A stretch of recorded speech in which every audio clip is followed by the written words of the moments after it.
ఇవాళ తెలంగాణ తొలి ముఖ్యమంత్రి మా బీఆర్ఎస్ పార్టీ అధ్యక్షులు గౌరవనీయులు పెద్దలు కేసీఆర్ గారి ఆదేశాల మేరకు ఇవాళ స్పీకర్కి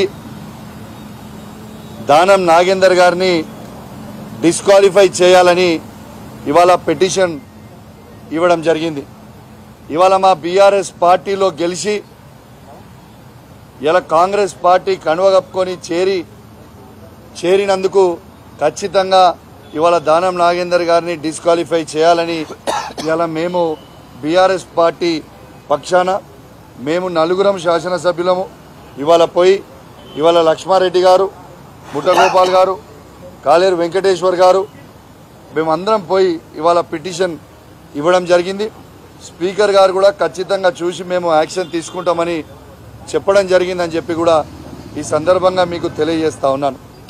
నేను ఒక్కటే అడుగుతా ఉన్నాను, ఈ తెలంగాణ రాష్ట్ర ముఖ్యమంత్రి గారు రేవంత్ రెడ్డి గారు ప్రతిపక్ష నాయకుడు ఉన్నప్పుడు, పిసిసి ప్రెసిడెంట్గా ఉన్నప్పుడు ఏమని చెప్పింది నేనంటే ఆయన అన్న మాటలు మీకు చెప్తా ఉన్నాను. ఒక పార్టీలో గెలిచి ఒక పార్టీలో చేరినోని రాళ్లతోని కొట్టి చంపాలన్నాడు. మరి ఇవాళ ఈ మాట నేనంటలేను, ఇది రేవంత్ రెడ్డి గారు అన్నదే మీకు గుర్తు చేస్తా ఉన్నాను.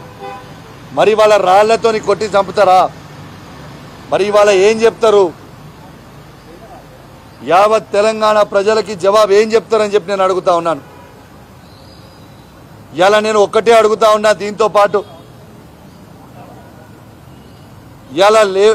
ఇవాళ దానం నాగేందర్ గారిని మీరు ఏమన్నారు? పంజగుట్ట బార్కాడ బీడీలు అమ్ముకునేటోని అని అన్నారు. మరి ఆ బీడీలు అమ్ముకునేటోని ఎందుకు కొనుక్కున్నావు అని చెప్పి నేను అడుగుతా ఉన్నాను. మేము ఖచ్చితంగా చెప్తా ఉన్నాం, బీఆర్ఎస్ పార్టీ బీఫామ్ మీద గెలిచి వదిలిపెట్టి పోయిన నాగేందర్ గారిని 101% ఇలా ఎమ్మెల్యేగా డిస్క్వాలిఫై కాబోతా ఉన్నారు. చాలామంది అనుకుంటుండొచ్చు, అరే ఇది ఇప్పుడు కాదు, టైం పడుతుంది కదా, ఇది చేయవచ్చు కదా అని. అట్లా లేదు. సుప్రీంకోర్టు జడ్జిమెంట్ ఇచ్చింది, 3 months లోపలనే డిసిషన్ తీసుకోవాలి స్పీకర్ గారు అని సుప్రీంకోర్టు కూడా జడ్జిమెంట్ ఇచ్చిన దాఖలు ఉన్నాయి. ఖచ్చితంగా 3 months లోపలనే దానం నాగేందర్ గారు డిస్క్వాలిఫై కాబోతా ఉన్నారని చెప్పి ఈ సందర్భంగా తెలియజేస్తా ఉన్నాను. రేవంత్ రెడ్డి గారిని చూస్తున్నా బాగా నవ్వుతున్నాడు.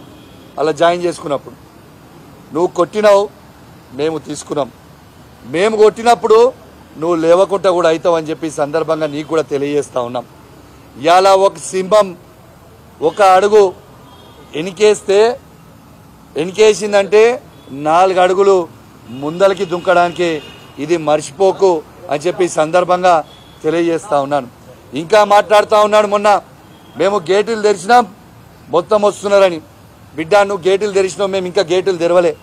ఇక మేము గేటులు తెరిచిన రోజు మీరు మొత్తం భూస్థాపితం అవుతారు, తస్మాత్ జాగ్రత్త. నోరున్నదని ఇష్టం ఉన్నట్టు మాట్లాడడం కూడా మంచి పద్ధతి కాదని చెప్పి ఈ సందర్భంగా తెలియజేస్తూ సెలవు తీసుకుంటా ఉన్నాను. జై తెలంగాణ, జై కేసీఆర్. స్పీకర్ గారు ఖచ్చితంగా యాక్షన్ తీసుకుంటాం, పరిశీలిస్తాం, మేము ఖచ్చితంగా we will get back to you అని చెప్పారు. 101% తీసుకుంటాం అనేది ఇదైతే చెప్పిండ్రు. పాజిటివ్గా తీసుకుంటారని మేము ఆశిస్తా ఉన్నాం.